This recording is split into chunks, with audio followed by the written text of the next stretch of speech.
Saya ingin berkisah dulu sejenak dan menyampaikan dulu kenapa Rasulullah SAW mesti dicintai. Kenapa Rasulullah SAW mesti dicintai? Bagaimana cinta sahabat kepada Rasulullah? Dan terakhir, bagaimana cara kita meniru para sahabat dalam mencintai Rasulullah SAW? Selanjutnya, apa yang kita dapatkan kalau kita bisa mencintai Rasulullah SAW? Kita mulai dari Quran surah ke-2 Al-Baqarah ayat 127, dilanjutkan dengan Quran surah ke-61 As-Saff ayat yang ke-6. Keduanya sama-sama di posisi paling kiri sebelah atas. Baik, bismillah, kita mulai. Ikhwas sekalian, Nabi Muhammad SAW itu adalah di antara nabi yang paling unik, paling istimewa, paling spesial, diuraikan oleh Al-Quran, disampaikan lewat penegasan Allah dibanding nabi-nabi yang lainnya. Anda bayangkan, nabi belum dilahirkan saja sudah didoakan oleh dua orang nabi, dua orang rasul jauh sebelum kelahirannya, bahkan 30 generasi sebelum kelahirannya. Quran surah kedua Al-Baqarah ayat 127. Lihat posisi paling kiri sebelah atas. Wa idh yarfa'u Ibrahimul qawa'id minal bait wa Ismail Rabbana taqabbal minna innaka antas sami'ul alim. Perhatikan kalimatnya. Dan ingatlah, wa idh. Perhatikan cara menafsirkannya. Kalau ada idh dalam bahasa Arab, itu Anda bukan sekedar diminta mengingat, tapi menghadirkan momentum yang diingat itu, atau mengambil pelajaran dari apa yang disampaikan informasinya. Diseakan-akan Allah ingin menyampaikan wa'idh, dan pelajarilah dan hadirkanlah momentum ini jika Anda ingin menghadirkannya. Pelajari hikmahnya. Yarfa'u Ibrahimul qawa'id, ketika Nabi Ibrahim diperintahkan untuk meninggikan kembali pondasi bangunan Ka'bah. Anda bisa bayangkan istimewanya Nabi Muhammad SAW. Kenapa kita sangat begitu mencintainya? Jangankan kita, dua nabi, dua rasul, saking istimewanya Nabi, 30 generasi sebelum kelahirannya sudah dimintakan kepada Allah untuk bisa diberikan kemuliaan dalam dakwahnya. Muhammad bin Abdullah bin Abdul Muttalib bin Hashim bin Abdul Manaf bin Qusay bin Murrah bin Kilab bin Ka'ab bin Ghalib bin Fihr bin Malik bin Nadar bin Kinana bin Khuzaimah bin Mudrikah bin Ilyas alaihissalam bin Nizar bin Mudar bin Ma'ad bin Adnan bin Addi bin Adri bin Muqawwam bin Nahur bin Tarikh bin Ya'rub bin Yasjub bin Nabit bin Ismail alaihissalam bin Ibrahim alaihissalam. 30 generasi sebelum kelahirannya sudah didoakan. Kalau beliau bukan manusia mulia, mustahil dua orang nabi, dua orang rasul menyebutkan risalahnya, memohon kemudahan kepada Allah untuk dakwahnya. Jika Nabi Ibrahim, Nabi Ismail saja mencintai Nabi Muhammad, maka siapa kita? Maka apa alasan kita untuk tidak mencintai Rasulullah SAW? Nama yang melekat pada Nabi Muhammad, Rasul terakhir itu, istimewanya semua nama sifat. Kadang disebut dengan Muhammad, 4 kali disebutkan dalam Al-Quran. Muhammad, Quran surah ketiga ayat 144, Quran surah ke-33 ayat ke-40, Quran surah ke-47 ayat kedua, Quran surah ke-48 ayat ke-29. 4 kali disebutkan nama Muhammad. Dan satu disebut dengan Ahmad, sekali disebut dengan Ahmad. Di lisan Nabi Isa, Quran surah ke-61 ayat yang ke-6.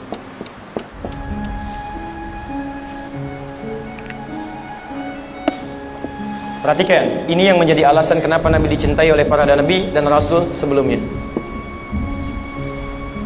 Kalau disebutkan Muhammad, itu asalnya berasal dari kata Mahmud. Mahmud. Saking kasihnya sampai turun ayat di Quran. Surah ke-9 ayat 128 itu. Laqad ja'akum rasulun min anfusikum azizun 'alaihi ma 'anittum harisun 'alaikum bil mu'minina raufur rahim. Sungguh kalian mendapat karunia luar biasa, kata Allah. Akan datang pada sekalian seorang rasul. Azizun 'alaihi ma 'anittum. Beban-beban kalian tuh begitu dirasakan oleh beliau. Kalau bisa jangan Anda yang menderita, kalau bisa Nabi aja yang menderita. Muhammad sallallahu alaihi wasallam. Datang beliau ke Taif dengan Zaid bin Thabit. Niat hati ingin berdakwah. Begitu sampai ke sana dilempari di batas perbatasan antara Taif dengan Mekah itu. Dilempari beliau, dilempari. sampai berdarah sebagiannya, sampai Zaid menjadi perisainya, sampai kemudian mundur beliau. Saat beristirahat di bawah naungan pohon itu, tiba-tiba datang dua malaikat penjaga gunung, mengatakan kepada Nabi Muhammad SAW, "Ya Muhammad, mujjadaika ilas sama." Angkat tanganmu ke langit, mintakan saya angkat dua bukit Taif untuk menghimpin mereka semua. Angkat. Malaikat murka melihat itu. Apa kata Nabi Muhammad SAW? Tolong jangan lakukan. Fa innahum qaumun la ya'lamun. Mereka belum tahu saja. Saya bermohon kepada Allah Subhanahu wa taala, mudah-mudahan nanti di bumi Taif ini ada orang-orang yang kelak beriman kepada Allah dan Rasulnya Muhammad sallallahu alaihi wasallam. Kemudian berdoa kepada Allah, lihat kalimatnya. Ilahi, ila man takilluni, am ila qaribin yu'nimuni, am ila ba'idin yu'dhini, fa ana radin ya Rabbi, ma dumta tarda anni wa lam taghdab alayya. Ilahi, ya Allah, ya Rabb, ila man takilluni, kepada siapa lagi engkau akan perjalankan aku untuk berdakwah? Am ila qaribin yu'nimuni, apakah kepada tempat yang dekat kemudian di situ saya akan disiksa? Am ila ba'idin yu'dhini, ataukah ke tempat yang masih jauh dan di situ saya akan diganggu? Saya ridha ya Allah, tak apa-apa. Tak apa-apa ya Allah, saya ridha. Asalkan dengan itu semua engkau ridha kepada saya, tidak murka denganku ya Rabbal Alamin. Anda bisa bayangkan umatnya dirasakan oleh beliau. Tolong jangan hukum ya Allah, jangan hukum. Masih dibela oleh Nabi sallallahu alaihi wasallam. Saya tidak sanggup menyebutkan ketika di akhir hayatnya. Kalau bisa kita selesai kajian kita. Antum mau kurban, itu masih dipikirkan oleh Nabi sallallahu alaihi wasallam. Harisun alaikum. Hadis riwayat Ibnu Majah nomor hadis 3221 dari Jabir bin Abdullah. Kata Jabir, qala, lihat kalimatnya, raaitu Rasulullah sallallahu alaihi wasallam, saya sering kali melihat Rasulullah sallallahu alaihi wasallam hina yazbah, ketika akan menyembelih hewan kurban, aqbal al-qiblah, beliau hadapkan hewan kurbannya ke arah kiblat. Allahu akbar. Antum tahu berapa yang dihadapkan? 100 ekor. Umumnya 100 ekor. Thumma qala, kemudian beliau mengatakan, lihat kalimatnya, Allahumma hadza min Muhammad. Ya Allah, terima kurban ini dari Muhammad. Wa ali Muhammad, dan dari keluarga besarnya Muhammad. Perhatikan yang ketiga, wa ummat Muhammad, dan mohon terima ya Allah dari umatnya Muhammad yang mungkin selama hidupnya tidak bisa berkorban. Saya tunjukkan tingkat yang paling tinggi ya, dan semoga Allah memberi kekuatan untuk meneruskan ceramah ini sampai di ujung hayatnya, di tepi kematiannya, dalam menjelang wafatnya. Seorang Fudail atau Fadl anaknya Abbas radhiyallahu ta'ala anhuma sudah membawakan air wudhu terakhir Nabi. Dalam pelukan Sayyidah Aisyah berwudhu Nabi, bersiap menunaikan salat. Ali ada di situ, Aisyah ada di situ radhiyallahu ta'ala anhuma.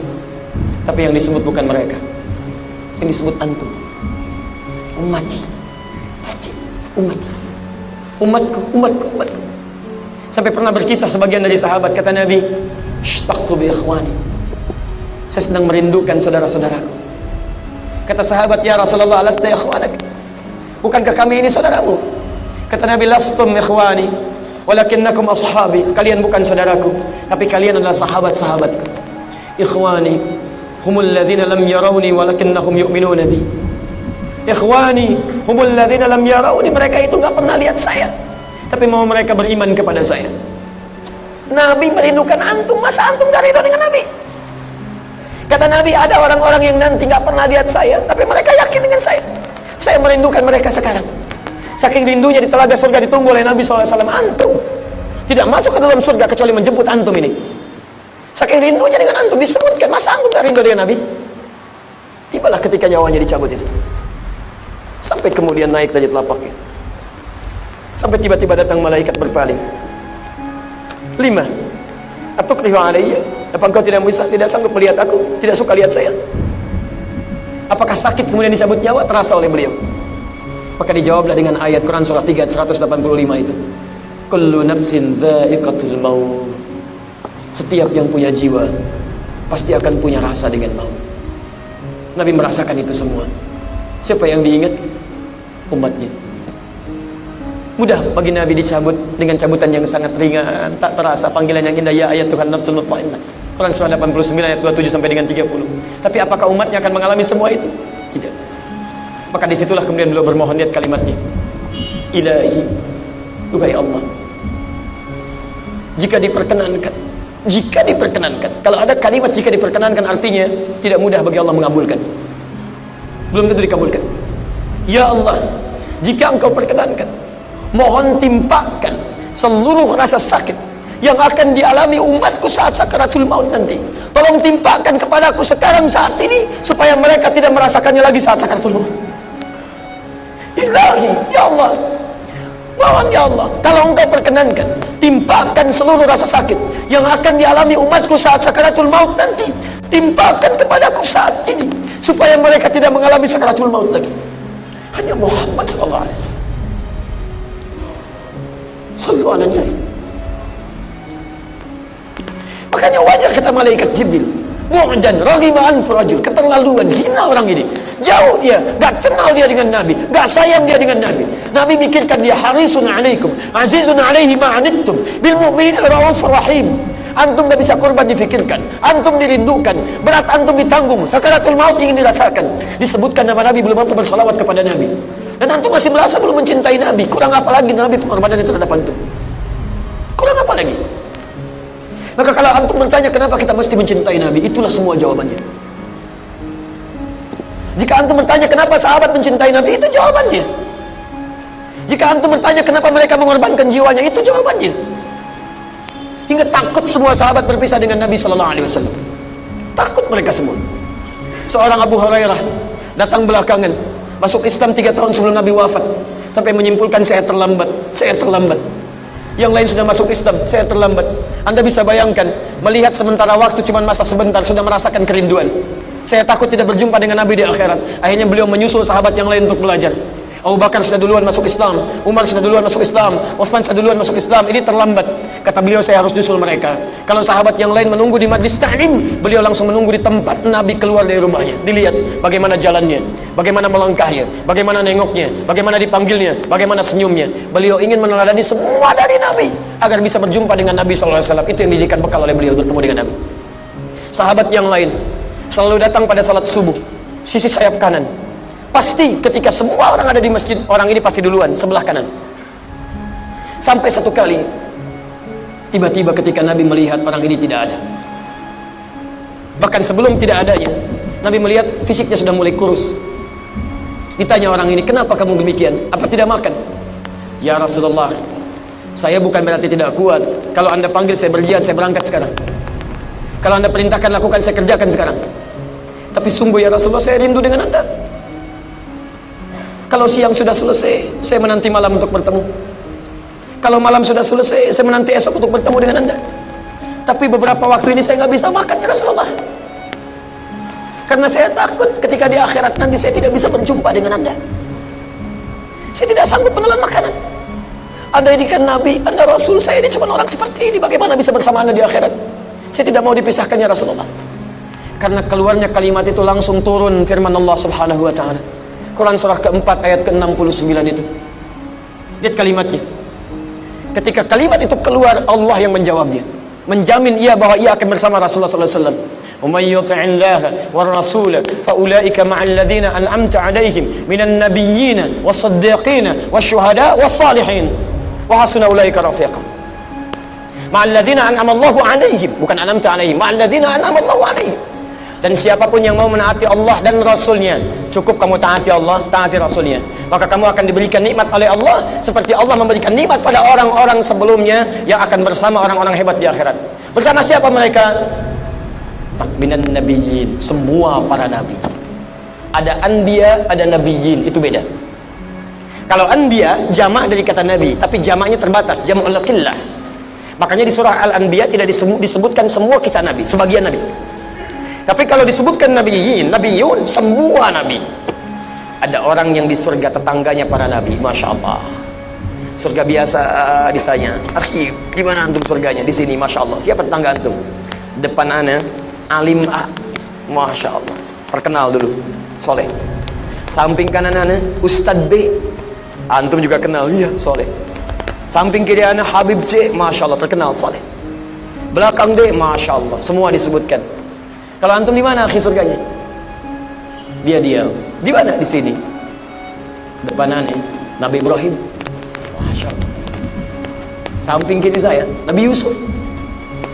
Belakang saya Nabi Musa, samping kanan saya Nabi Muhammad sallallahu alaihi wasallam. Ma'an nabiyyin, bersama para nabi, wasyuhada wassalihin, bersama para syuhada, orang-orang saleh, orang-orang jujur. Masya Allah. Jadi Anda bisa bayangkan, ayat turun karena kerinduan orang ini kepada Nabi Muhammad sallallahu alaihi wasallam, cintanya kepada Nabi.